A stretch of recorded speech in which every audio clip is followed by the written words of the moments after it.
Hi Sudeep. Hi. ಇವತ್ತು OPDಯಲ್ಲಿ ಒಬ್ರು patient ಬಂದಿದ್ರಲ್ವಾ, ಏನು ಊಟ ಸೇರ್ತಾನೆ ಇಲ್ಲ, ಟೇಸ್ಟ್ ಅಂತೂ ಗೊತ್ತಾಗ್ತಾನೆ ಇಲ್ಲ ಅಂತ ಹೇಳ್ಬಿಟ್ಟು, ಈ ಥರ ಯಾಕಾಗುತ್ತೆ? ಮೇನ್ಲಿ ಇದು ಆ್ಯಕ್ಚುಲಿ ಕಾಮನ್ ಕಂಪ್ಲೇಂಟ್, ಸ್ಪೆಷಲಿ ಎಲ್ಡರ್ಲೀಸಲ್ಲಿ ಇನ್ನೂ ಕಾಮನ್ ಆಗಿ ನೋಡ್ಬೋದು.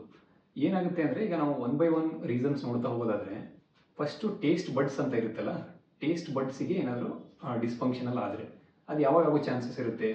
ಅದು ತುಂಬ ರೇರ್ ಆ್ಯಕ್ಚುಲಿ. ಏನಂದರೆ, ಈಗ ರೇಡಿಯೇಷನ್ ಥೆರಪಿ ತೊಗೊತಿರ್ತಾರಲ್ಲ, ಸ್ಪೆಷಲಿ ಕ್ಯಾನ್ಸರ್ ಪೇಷಂಟ್ಸು, ಸೊ ಅವ್ರು ರೇಡಿಯೇಷನ್ ಥೆರಪಿಯಿಂದಾಗಿ ಟೇಸ್ಟ್ ಬಡ್ಸ್ ಲಾಸ್ ಆಗುತ್ತೆ, ಅವಾಗ ಆಗ್ಬೋದು ಒಂದು. ಎರಡನೇದು, ಈ ಟೇಸ್ಟನ್ನ ಕ್ಯಾರಿ ಮಾಡುವಂಥ ನರ್ವ್ಸ್ ಇರುತ್ತಲ್ಲ, ಸೊ ಆ ನರ್ವ್ಸ್ ಡ್ಯಾಮೇಜ್ ಆದರೆ ಅವಾಗ ಆಗೋ ಚಾನ್ಸಸ್ ಇರುತ್ತೆ. ಇದು ಕೂಡ ರೇರು. ಇದು ಯಾವಾಗ ಆಗುತ್ತೆ ನರ್ವ್ ಡ್ಯಾಮೇಜು ಅಂದರೆ, ಏನೋ ಈಗ ಹೆಡ್ ಮತ್ತು ನೆಕ್ಕಿಗೆ ಏನಾದರೂ ಟ್ರಾಮಾ ಆದರೆ ಅಥವಾ ಫೇಸ್ ರಿಲೇಟೆಡ್ ಏನಾದರೂ ಪ್ರೊಸೀಜರ್ಸ್ ಮಾಡಿದ್ರೆ ಅವಾಗ ನರ್ವ್ ಡ್ಯಾಮೇಜ್ ಆಗೋ ಚಾನ್ಸಸ್ ಇರುತ್ತೆ. ಮೂರನೇದೇನು ಅಂದರೆ, ಈಗ ಸಲೈವ ಏನಾದರೂ ಕಮ್ಮಿ ಪ್ರೊಡಕ್ಷನ್ ಆಗ್ತಿದ್ರೆ ಆವಾಗ ಕೂಡ ಅದು ಮಿಕ್ಸಿಂಗಿಗೆ ಎಲ್ಲ ಪ್ರಾಬ್ಲಮ್ ಆಗುತ್ತೆ. ಸೊ ಆವಾಗ ಟೇಸ್ಟ್ ಸೆನ್ಸೇಷನ್ ಕಮ್ಮಿ ಆಗ್ಬೋದು. ಇದು ಮೂರನೇ ರೀಸನ್ನು. ಇದು ಯಾರು ನೋಡ್ಬೋದು ಅಂದರೆ, ಕೆಲವೊಂದು ಡಿಸೀಸಸ್ ಬರುತ್ತೆ, ಸ್ಪೆಷಲಿ ಜಾಗ್ರನ್ಸ್ ಡಿಸೀಸ್ ಅಂತೀವಿ. ಆಮೇಲೆ ಏಜ್ ಆಗ್ತಾ ಆಗ್ತಾ ಸಲೈವ ಪ್ರೊಡಕ್ಷನ್ ಕಮ್ಮಿ ಆಗುತ್ತೆ. ನೆಕ್ಸ್ಟ್ ಒನ್ ಹೇಳಬೇಕು ಅಂದರೆ, inability to chew the food, ಅಂದರೆ ಅಗಿಯೋಕ್ಕೆ ಆಗದೇ ಇರೋದು. ಇದನ್ನು ಮತ್ತೆ ಎಲ್ಡರ್ಲೀಸಲ್ಲಿ ನೋಡ್ಬೋದು. ಯಾಕಂದರೆ ಟೂತ್ ಲಾಸ್ ಎಲ್ಲ ಆಗಿರುತ್ತಲ್ಲ, ಅದರಿಂದಾಗಿ ಅವರು ಕರೆಕ್ಟಾಗಿ ಅಗಿಯೋಕ್ಕಾಗದೇ ಅದ್ರ ಟೇಸ್ಟು ಪ್ರಾಬ್ಲಮ್ ಆಗೋ ಚಾನ್ಸಸ್ ಇರುತ್ತೆ. ಸೊ ಇದೆಲ್ಲ ಲೋಕಲ್ ಪ್ರಾಬ್ಲಮ್ಸ್ ಆಯಿತು. ಈಗ ಸಿಸ್ಟಮಿಕ್ ಆಗಿ ಬೇರೆ ರೀಸನ್ಸ್ ಇರ್ಬೋದು. ಫಾರ್ ಎಕ್ಸಾಂಪಲ್ ಏನು, ಕೆಲವೊಂದು ಡಿಸೀಸಸ್ ಲೈಕ್ ಡಯಾಬಿಟೀಸು ಅಥವಾ ಹೈಪೋಥೈರಾಯ್ಡಿಸಮು ಅಥವಾ ಡಿಪ್ರೆಷನ್ ಅಂತ ಹೇಳ್ತೀವಲ್ಲ, ಸೊ ಇಂಥ ಕಂಡೀಷನ್ಸಲ್ಲಿ ಕೂಡ ಟೇಸ್ಟ್ ಸೆನ್ಸೇಷನ್ ಕಮ್ಮಿ ಆಗೋ ಚಾನ್ಸಸ್ ಇರುತ್ತೆ. ಅದು ಬಿಟ್ಟರೆ ಏನು, ಈಗ ಒಬ್ಬರು ಹೆಲ್ದಿ ಇದ್ದಾರೆ ಆದರೂ ಅವರಿಗೆ ಟೇಸ್ಟ್ ಸೆನ್ಸೇಷನ್ ಕಮ್ಮಿ ಅನ್ನಿಸ್ತಿದೆ ಅಂತಂದರೆ, ಅವರಲ್ಲಿ ಮೇನ್ಲಿ ಜಿಂಕ್ ಅಂತ ಒಂದು ಕೊರತೆ ಇರ್ಬೋದು, ಇಲ್ಲಾಂದರೆ ವಿಟಮಿನ್ B12 ಡೆಫಿಷಿಯನ್ಸಿ ಆದರೂ ಕೂಡ ಈ ಥರ ಆಗೋ ಚಾನ್ಸಸ್ ಇರುತ್ತೆ. ಈಗ ಏಜಿಂಗಲ್ಲಿ, ಸ್ಪೆಷಲಿ ಏಜ್ ಆಗ್ತಾ ಆಗ್ತಾ ಏನಾಗುತ್ತೆ, ಈಗ ಆಲ್ರೆಡಿ ನಾನು ಸಾಕಷ್ಟು ಫ್ಯಾಕ್ಟರ್ಸ್ ಹೇಳಿದೆ. ಒಂದು, ಸಲೈವೇಷನ್ ಕಮ್ಮಿ ಪ್ರೊಡಕ್ಷನ್ ಆಗ್ತಿರುತ್ತೆ, ಅಥವಾ ಟೀತ್ ಎಲ್ಲ ಲಾಸ್ ಆಗೋದ್ರಿಂದ ಚೀವಿಂಗಿಗೆ ಪ್ರಾಬ್ಲಮ್ ಆಗುತ್ತೆ, ಅಥವಾ ಬ್ರೈನಲ್ಲಿ ಅದನ್ನು ರಿಸೀವ್ ಮಾಡೋ ಸಿಸ್ಟಮ್ ಇರುತ್ತಲ್ಲ, ಗಸ್ಟೇಟ್ರಿ ಸಿಸ್ಟಮ್ ಅಂತ, ಅದು ಡಿಸ್ಫಂಕ್ಷನಲ್ ಆಗೋ ಚಾನ್ಸಸ್ ಇರುತ್ತೆ.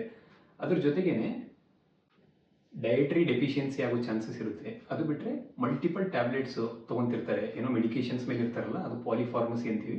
ಎಷ್ಟೊಂದು ಮೆಡಿಕೇಷನ್ಸ್ ಕೂಡ ಈ ಥರ ಲಾಸ್ ಆಫ್ ಟೇಸ್ಟ್ ಮಾಡೋ ಚಾನ್ಸಸ್ ಇರುತ್ತೆ. ಆಮೇಲೆ ಇನ್ನೊಂದು ಇತ್ತೀಚೆಗೆ ಎಂಟರ್ ಆಗಿರೋ ಇನ್ನೊಂದು ರೀಸನ್ ಯಾವುದು ಅಂದರೆ, ಕೋವಿಡ್-19. ನೀವು ಕೇಳಿರ್ತೀರಲ್ಲ, ಕೋವಿಡ್ ಟೈಮಲ್ಲಿ ಎಷ್ಟೊಂದು ಜನರಿಗೆ ಟೇಸ್ಟ್ ಗೊತ್ತಾಗ್ತಿಲ್ಲ, ಸ್ಮೆಲ್ ಗೊತ್ತಾಗ್ತಿಲ್ಲ ಅಂತ ಎಲ್ಲ. ಸೊ ಅದು ರೀಸನ್. ಕೋವಿಡ್ ಅಂತಾನೆ ಅಲ್ಲ, ಯಾವುದಾದ್ರೂ ವೈರಲ್ ಇನ್ಫೆಕ್ಷನ್ಸ್ ಇದ್ರೇನು ಈ ಥರ ಲಾಸ್ ಆಫ್ ಟೇಸ್ಟ್ ಆಗೋ ಚಾನ್ಸಸ್ ಇರುತ್ತೆ. ಬಟ್ ಅದು ಶಾರ್ಟ್ ಪೀರಿಯಡ್ವರೆಗೂ ಇರುತ್ತೆ ಅಷ್ಟೇ.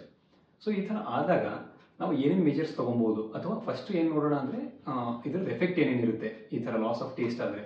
ಒಂದು, ಲಾಸ್ ಆಫ್ ಅಪಟೈಟ್ ಆಗುತ್ತೆ, ಊಟನೇ ತಿನ್ಬೇಕು ಅನಿಸ್ತಿರಲ್ಲ, ಅದರಿಂದಾಗಿ ವೆಯ್ಟ್ ಲಾಸ್ ಆಗೋ ಚಾನ್ಸಸ್ ಇರುತ್ತೆ.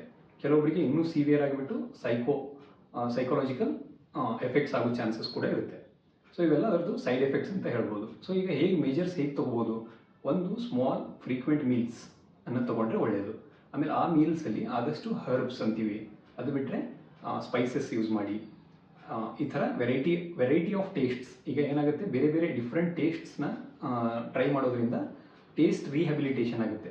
ಅದ್ರ ಜೊತೆಗೇ ಡಿಫ್ರೆಂಟ್ ಟೆಂಪ್ರೇಚರ್ಸ್ ಇರುವಂಥ ಫುಡ್ ಐಟಮ್ಸ್ ತೊಗೊಳ್ಳೋದ್ರಿಂದ ಕೂಡ ಟೇಸ್ಟ್ ಸೆನ್ಸೇಷನ್ ಮತ್ತು ಇಂಪ್ರೂವೈಸ್ ಆಗೋ ಚಾನ್ಸಸ್ ಇರುತ್ತೆ.